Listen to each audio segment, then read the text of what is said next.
guys, welcome to my TV guide. It's been a solid 2 weeks since I last talked about How to Get Away with Murder. I have been watching the episode before last called We're Not Friends. I didn't get to watch it in time. I didn't get to watch it live. I actually watched it just before the most recent episode. I literally finished at 9:59 and was ready and set to watch freaking Whack-A-Mole. So this is going to be a hybrid review. I'm going to do both of them at the same time. And I'm going to start with the WTF, okay? The WTF goes out to Laurel's storyline with Frank. Tell me, I know, I'm not the only person who feels like that story did a complete 180 in freaking Whack-A-Mole, the most recent episode where, oh wait, no, that wasn't the most, anyways, let me not reference because I'll get confused, but it did a 180 where we went from, I think it was in We're Not Friends, we went from Frank as the predator, let's just say it, because of the position of power that he's in. You know, one of the first things we heard about Frank was that he sleeps with the female students. And all of a sudden, there's Bonnie telling Laurel, don't play with him, don't play with his emotions, because here's Frank's thinking.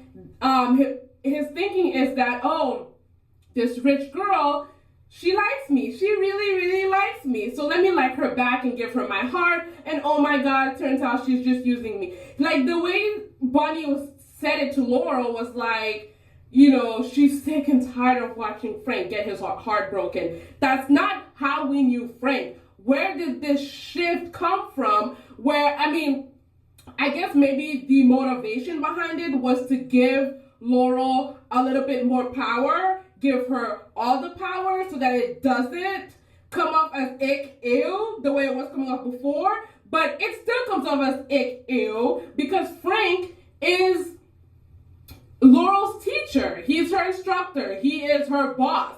And you see that in the fact that Bonnie threatens to get Laurel fired as opposed to giving Frank any kind of consequences, because she doesn't care about Laurel. She doesn't care about the female students that he sleeps with. She just cares about Frank. I don't even know why she would think to even tell Laurel anything, because you don't get the sense that she gave a damn.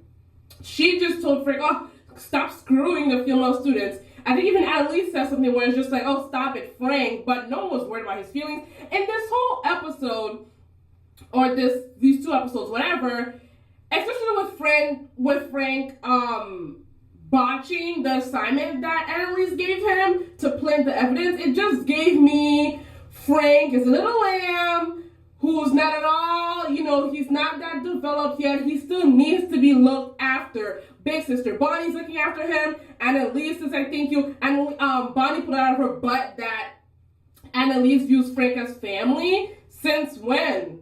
Since when? Did anyone feel that Annalise viewed Frank as family?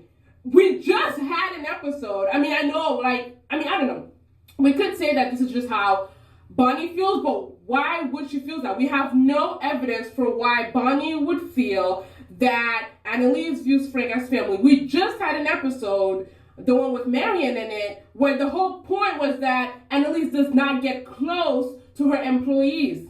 She doesn't get close to them. She doesn't have any intimate relationships with them. It's just a job. And Bonnie tried to hit us with, what I was doing it for Annalise because I care about her, I care about you. And Annalise called her out on it. No, what you did wasn't for me. It was for someone in this house, but it wasn't for me. But thank you for keeping my husband out of jail. Her eyes are open, which leads me to ask, why does she keep Bonnie and her employee? Because what Bonnie's doing, we have not yet been told that no one else could do it. You know what I mean? Her skill set isn't special. She's not extraordinary. She's not one of a kind. So, because my thing is that I don't want, okay, yes, great, Annalise doesn't get close to her employees, but at the same time, I don't want Annalise to have any relationships where she's being hurt in the process. Where she's being taken advantage of, and then for some reason that we don't know, she still keeps these people in her life. So she's hit to Bonnie. She knows that Bonnie wants Sam for whatever reason. But now I need to know, why hasn't she fired? I mean, I guess legally speaking, legally speaking, there's those laws that your employer can let you go for whatever reason. They don't have to explain anything to you. They don't have to give you notice, whatever. So, I mean, I don't know, like, would Bonnie try to sue her if she fired her? That's a bit of a mess where I'm like, if you know that Bonnie's not here for you, she's like cheering for the destruction of your household, why are you keeping her in your household? And we've seen that Annalise's office is in her home, where Sam can be walking anytime he wants, and there's Bonnie. Like, why is she allowing that situation to happen? Does she just not view Bonnie as a threat like that? But she just saw that Bonnie did what she did with, outing her affair to Nathan's boss. It's a mess. So back to Frank, so I feel like there was a shift in terms of how we're supposed to perceive Frank. And maybe they did it to give Laurel, some power in it, like I said, but she still doesn't have the power because Bonnie just threatened to end her career and her prospects. So here's the thing. If they wanted Bonnie to say anything to Laurel, she should have said to her, stop what you're doing because it's messy, because you have a boyfriend. Why are you then trying to mess with Frank? That's the only thing where Laurel needs to be talked to. You have a boyfriend. So why are you actively going after Frank to try to have a conversation knowing that he wants you? After that kiss, you know that he wants you. So what are you doing? You have a boyfriend. That's the only thing that Bonnie needed to say to her. If she wanted to say anything, like, don't play. Don't play, because Laurel's trying to play. Don't play. Something else I wasn't here for was at the beginning of We're Not Friends. They found out that the person calling Laurel is Frank. And Connor's like, wait, you slept with Frank when you're supposed to be dating Todd, or when you were dating Todd or whatever? And Laurel's like, yes, I'm a bad person. I'm a slut. And I'm like, nobody called you that, Laurel. Like, you just went way ahead. Nobody said anything. Nobody took the time out to call you a slut or a bad person in the middle of this murder. Michaela just wants to know if you're in the up and up. Connor's just trying to have, I guess, a conversation in the middle of all this. Like, calm down. Like, she did a little much with that. But let's think about Laurel's headspace, I guess. Like, where is this coming from? She's with Todd. And then after she turned Frank down, or maybe whatever, you guys probably remember better than I do. I think it was after she told Frank, I don't like you, blah, blah, blah. She then went to, or maybe this was after they kissed, she went to Todd. Basically, I feel like to work off the sexual frustration that she was feeling from Frank, she mounted Todd and wrote it off. I was like, go Laurel. But at the same time, I'm wondering, like, what's the dealio? And also, I had been, because of her, what she said about, oh, you elitist, blah, blah, blah, to Michaela, and her sticking with, identifying with West and all that stuff, I was thinking, I said it to you guys, that maybe Laurel's in the school on scholarship, but then Bonnie called her rich. So is this one of those things where Bonnie is speaking for the narrative for the show, or is this Bonnie's own, her own opinion? Did what Bonnie say stand for the show? Is it now canon that Laurel is rich, or is it just what Bonnie assumes? Because when she was talking, Laurel didn't correct her. She was trying to correct her. Oh, I'm not doing anything with Frank. What? But I don't like Frank. I have no way you're talking about. But she didn't say anything about her riches. So maybe Laurel is rich and she's just one of those conscious rich people. But yes, so she went and she wrote. So I'm wondering, like, where is this coming from? Because at the beginning I was thinking maybe Laurel wasn't used to male attention like that. Maybe that's why she was into Frank. But it's a mess. The way their kiss happened, I understood what it was going for. I understood what trope it was going for, where you're arguing, and all of a sudden you have to let it out and you kiss. You have to let it out. But it failed flat. It flopped. It didn't work at all. They didn't have nearly enough momentum. By the time that they kissed, I was like, no, you guys didn't look like you couldn't take it anymore. You look like you could have kept talking, honestly. So I wasn't feeling it. What she was saying, like, it was just awkward. It was just awkward. They just jumped into it. She was like, oh, you know, he called her a brown girl or something like that. She was like, why? Because brown girls wouldn't have tried to kiss you. It was a little bit embarrassing. It didn't work. They don't have any chemistry. Laurel and her boyfriend, Todd, they have chemistry. But Frank, no. And now he slipped further down from you where it's looking like, oh, you need to be fragile with Frank. Be careful. And I'm like, that's not attractive in the least. So that was Laurel's whole thing. You know, we're not friends focused on her. She did the whole jury nullification thing, which allowed their client to not go to jail. And I just want to say, based on, let me jump into Annalise and what we learned about her in the most recent episode, freaking Whack-A-Mole. I loved that this episode gave us a glimpse into Annalise. And so let me say that I want the show to always remember Annalise. You know what I mean? The way they're doing it with the flashbacks, okay, we had this episode about Michaela, this one about Connor, this one about Laurel, this most recent one about Asher, one about, who am I forgetting? The one person I'm forgetting, Wes. But I also want them to remember Annalise. Yes, she's the one who's already in her career, but I don't want them to focus on her only in terms of the murder. You know what I mean? I want backstory on Annalise too. You know, and this episode did that, and I want them to keep doing that. This episode told us basically why Annalise, in part, is the type of lawyer she is today. She used to be bright-eyed and cared about innocent people and believed in the justice system. She still cares about innocent people, it turns out. It's just that her eyes are open to the justice system. And think about when Annalise would have been a student, you know, the time that she grew up in, you know, like probably, you know, don't jump on me, but probably like, you know, civil rights movement when the law was like super in your face against black people. Super in your face will let the black guy, you know, take the fall for the crime, you know, and justice everywhere. That was the time. And yet she still managed to believe in the law, but then the first case, I don't think she said it was the first case she ever worked, but that case of the man, I'm not remembering his name, but she read that, the injustice of that case, and that opened her eyes. The law doesn't care about who is innocent.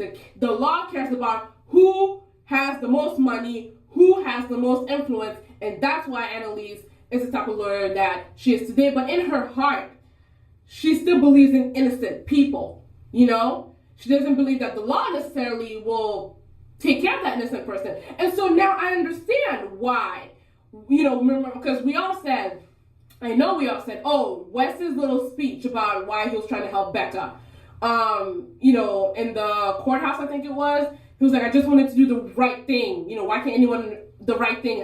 Why can't anyone understand that? I thought, you know, it resonated with her because it reminded her of her old self. And that's what it was. The things coming out of his mouth used to be in her head at one point until she was hit with the cold dose of reality, ice cold dose of reality. But now I'm thinking, you know, yes, Annalise saw herself, whatever. I'm thinking though, as a watcher of the show, it's not Wes who is like how Annalise used to be. It's Laurel. And here's why. When Wes opened his mouth, when Becky was in his apartment, she was like, you haven't asked me if I did it. You know, and even when Annalise was questioning him, she was like, don't tell me it's because you think she's innocent. It's because you think she's cute. And then Wes was like, you know, lawyers don't ask their clients whether or not they did it. But my thing is that if you're really about the innocent and justice, even if you have to learn to not ask people because you want to be a lawyer, at this point, you should be asking the person, are you innocent or not? Since you care about innocent people, you're not going to represent someone who's guilty. You understand what I'm saying? So, and then he said, you know, after Annalise's, you know, he realized Annalise's planting the evidence in Griffin's car, he went to Rebecca and was basically heartless and said, at least it's not you. This is a great thing. She's on your side. At least it's not you. I don't want you to go to jail, but who cares if Griffiths does? That's what was the plan, what he said. And so because of that, he's not like a young Annalise. Laurel is like a young Annalise. She believed that that boy was justified in killing his cop father. The man was an abuser. You can't send the victim or one of the victims. You can't send a victim to jail for defending another victim against an abuser. So, by my side, by my opinion, Laurel is most like the young Annalise, you know? So that's what freaking Whack-A-Mole told me. But Annalise was freaking perfect in that episode. We learned about her. We saw a case that was very close to her heart. This meant a lot to her. She didn't want the man to die. She didn't want the injustice, you know, like the ultimate injustice to happen, where not only has he been in prison for what was it, 20 years or something like that, for a crime that he did not commit, but for him to then die because of it, and everyone, or most everyone, the public opinion being that he was guilty and he killed this woman, it meant a lot to her. And then her argument in the courtroom in front of all those, I don't remember if they were all white, but the one who was speaking certainly was white and old and a man. She would not stop. This was passionate Annalise. Not like professional, you know, I've worked to do it. No, this was all passion, all heart. And I was like, yes. And then she did. At that point, she didn't care about, she wasn't thinking about winning. Because the way everything was going, it was like she was going to lose. The man was denying everything. He was like, the senator was like, I deign to be here, blah, blah, blah. I've always held the court and the justice system in high esteem, but this. Annalise went off, and she just wanted it. At that point, I feel like she just wanted it to be known what happened. She wanted to put that in the public opinion, put that as a narrative, you know. So she wasn't thinking about winning at that point. I feel not that she wasn't thinking. She was definitely thinking about her client. But she wasn't thinking about winning everyone over. She just wanted that man to know and grasp what he did. And she did that. And the man was like, whatever. Nobody cares about what he said. And then he said, due to, what was it? I don't know, the unreliability of the witness, the charge is being thrown out. And he can't be retried. What is it, double jeopardy? He can't be retried for this crime ever again. And so the man walked free. And then, I think I teared up. She was like, so let me know what you have. You know, the steak or the chicken or the lobster or whatever. Let me know what you have. I was like, what? She's like, for dinner, for your meal, whatever, let me know what you have. And they hugged. Oh my goodness, it was perfect. Like Annalise, there was our hero. There she was. It was just beautiful, absolutely perfect. And I hope that they remember to do these types of episodes in the future, going forward, giving us backstory into Annalise, her career, her personal life. Don't just keep her framed in terms of the present storyline. We need to know who she was, and we need to know how she got to be where she is, why her personality is like this. What was it that molded Annalise into the person that we met in the pilot, into the person who is not friends with her employees. Why? She said that she doesn't, Marian said that Annalise doesn't trust people. We still need to find out why that is. So, and I hope that is still, coming. I hope that's still coming. So, let's see. Wes, him and Annalise are, definitely, Wes never ever idolized Annalise. Wes was the first of the students to see Annalise the person as opposed to the teacher, the great lawyer, whatever. He saw Annalise the person, and it was ugly. You know what I mean? It wasn't flattering at all. There she was on the desk with her legs open, blah, blah. Oh, comes to find out there's her husband. So he definitely got to see Annalise the person first, and it's just continued from then on. So Rebecca ran because she recognized that the wallpaper in the Keating's bathroom is the same as the wallpaper from, which means that Sam had Leela in the house. Disrespectful. And so she ran. And so Wes charged Annalise to get her back. So he's thinking that Annalise is trying to protect her husband, the murderer, because for Wes, everyone's a murderer except for Rebecca. It's impossible that she could have done it, except that he's not going to ask her directly. She had to volunteer the information. So his storyline is not attractive. Like, the part of it with Annalise is fine for me. He was like, you're disgusting. That's disgusting. But it's like, you're not exactly standing on the moral high ground either, because you just admitted that you don't care whether or not this girl did it. You just don't want her to go to jail. And considering you guys don't know each other that well, I'm not connecting with this. I don't know this. I don't understand it. But he stuck to his guns. He returned the trophy. And that's that. I mean, nothing really like special has happened with him in the past 2 episodes. He got Rebecca back, and he's on track for her to not go to jail. So the most recent episode was about Asher, who I like. I really like him. He's always been funny. That whole I think not indeed from the very first episode made me laugh. So we got a glimpse into him. I always thought that Asher something was going to happen to him, that he wasn't meant to be part of the main cast, just because it was the 4 of them, murdering and trying to hide the body, but he got an episode. So I don't know. So he got an episode. What was he doing the night of the murder? He was at a party. He was going to go to the bonfire. He told the others, let's go to the bonfire. They made fun of him, apparently, per his words. So he was going to go by himself. But apparently he was also supposed to have a date too, but she canceled on him. So his storyline in the present, basically rich white boy, not to diminish it, but that is part of it, rich white boy got a little glimpse into where his richness comes from. Basically, which, commentary, a whole lot of people, white people could use, especially the rich ones, and then, just a lot to be said there. But Asher himself learned that his father's riches, the cushy life, and I love that the show, even though they knew what story they were telling, still gave him a black maid.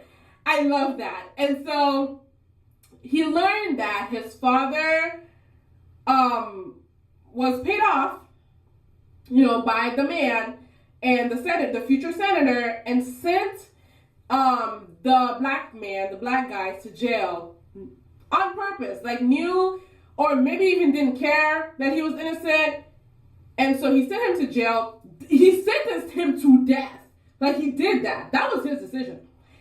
Punished him to the full extent of the law, got a promotion out of it, and got to set his family. And then years later, he can't even admit it. He turns on Asher, calls him ungrateful, calls him a brat, tells him to leave and all that stuff. And then Asher, it's still, that's his pappy, that's his father. I thought he was going to win the trophy, up top, win it legit. But he bargained for it. He wants the trophy. So rich and privileged. So he wins the trophy through a deal. And so he manages to help Annalise win her case, and still protect his father, because his first stipulation was that his father's name be kept out of it. But he definitely got some cold water in the face, ice cold water in the face. Wake up, your family's money, your family's position is tainted and was built, I maybe even most recently, because he knows how far back his riches go, but your family's money and status was built on the back of an innocent black man who was, sent to jail and, basically persecuted and treated as a boogeyman because of the color of his skin. So, and not just that, there are all of the families who then lost their homes, all that stuff. Everything that Annalise was saying happened because the the senator got the woman killed. He got her killed, and then, because they resolved the case that way, thanks to Asher's father, Judge Millstone, the current senator's deal went through, and all those things got thrown out, and, all that stuff. So the episode was about Asher, and we got a good look into him, and it was good. Like, he cried when the man got released, and his life was saved and all that stuff. He cried, and it was great. So, anyone else I'm forgetting? Connor? I don't think there's anything really needing to be said about him. We did get a hint that, not even get a hint, we were told that basically Connor does not know who his father is. So he has daddy issues. To parent Michaela, has daddy issues. So that's pretty much that. Michaela looks gorgeous. We saw her pull it together in the future to lead Asher away from the crime scene. The reveal from the last episode that the woman, the girl, because at some point I was like, okay, they're going to reveal who this person is. Who could this person possibly be? Because all the girls are pretty much like, would not be with Asher. What is this? I thought he was going to be the boy who, when they're hiding by that tree, he's going to make out with the girl, and she's like, or he says that the boyfriend or the girlfriend can't find out about this. I thought that was going to be him. But no, Asher is in bed with Bonnie. Miss, don't sleep with the students. She's in bed with Asher. Team Bosher. Now, what is this? Does she generally like Asher? How does this happen? Asher does come off as the most immature one in the group. He comes off as a total boy. So what would grown, stoic, I look friendly, but that's just my face, Bonnie, what is she doing with Asher? Is she just super hard up? Did she just suffer a disappointment from Sam? These two, I don't see the chemistry, I don't imagine the chemistry where it would be like, oh, legit relationship. But I suppose I can see them just just falling into bed together, whatever. Why would she turn to Asher? Why would that be a thing that plants itself in her mind and that she follows through on? Frank and Laurel, I don't even see a quick. I don't even see that for them. I just don't. But here's the thing, though. I hope they don't play this because, Bonnie gave, Laurel that, she's told Frank don't stop sleeping with the female students. And she told Laurel leave Frank alone, blah, blah, blah, blah. Now, here she goes with her own student. And I'm just like, because the thing is that with Laura, they never played it as, this is inappropriate because of the power he has over her. But like I said before, they could have did this 180 in order to take care of that, criticism. But I wonder if it's going to be this thing that because Asher is a boy, they're not going to hit on the inappropriateness of Bonnie sleeping with him. Because Asher and Laurel are in the same position. They're both students. They both want to get somewhere. And Bonnie and Frank can make that happen. Bonnie just threatened to have Annalise fire Laurel. So they both Bonnie and Frank occupy the same position of power. I just wonder if because of the whole gender difference, because Asher's a boy, they're going to say, oh no, it's just totally cool. Just totally cool.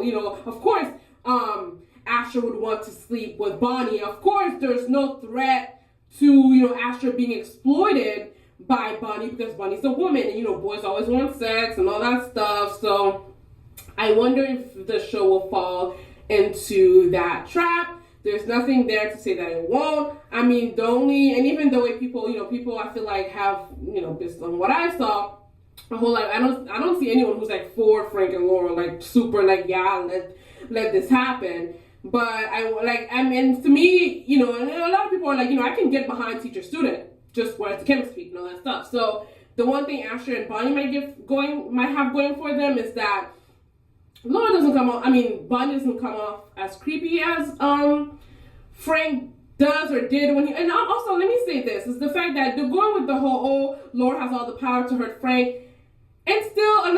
makes this ship, this possibility unattractive is the fact that Frank insults Laurel every single chance that he gets. There is not one time when they're talking.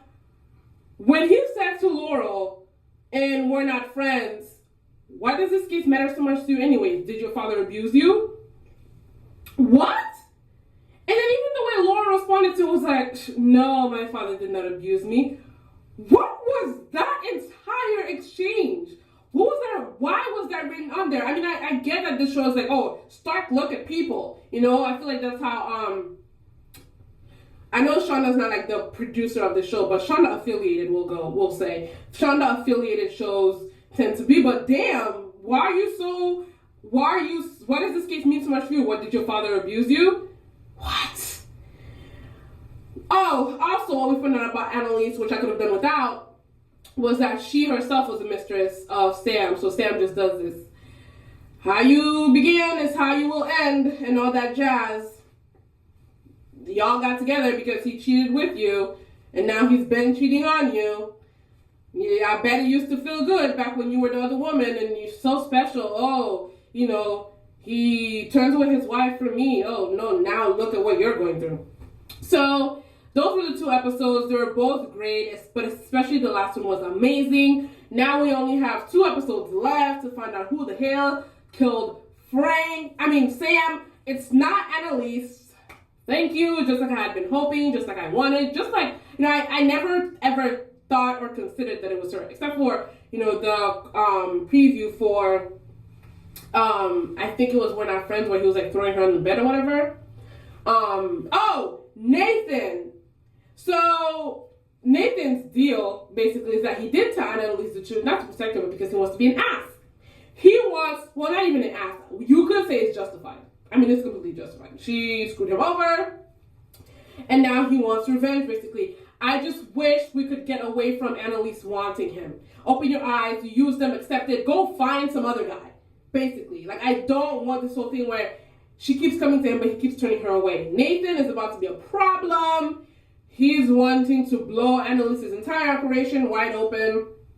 He's not feeling it, so that's that. Those are the episodes. 2 more episodes, and then, but you guys comment.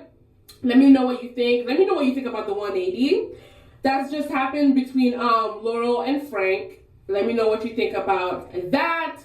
And I don't think there's anything else that really like inspires any discussion. Just who killed Sam, basically. Have I ever said who I think killed Sam? Oh yes, I thought it was Becky.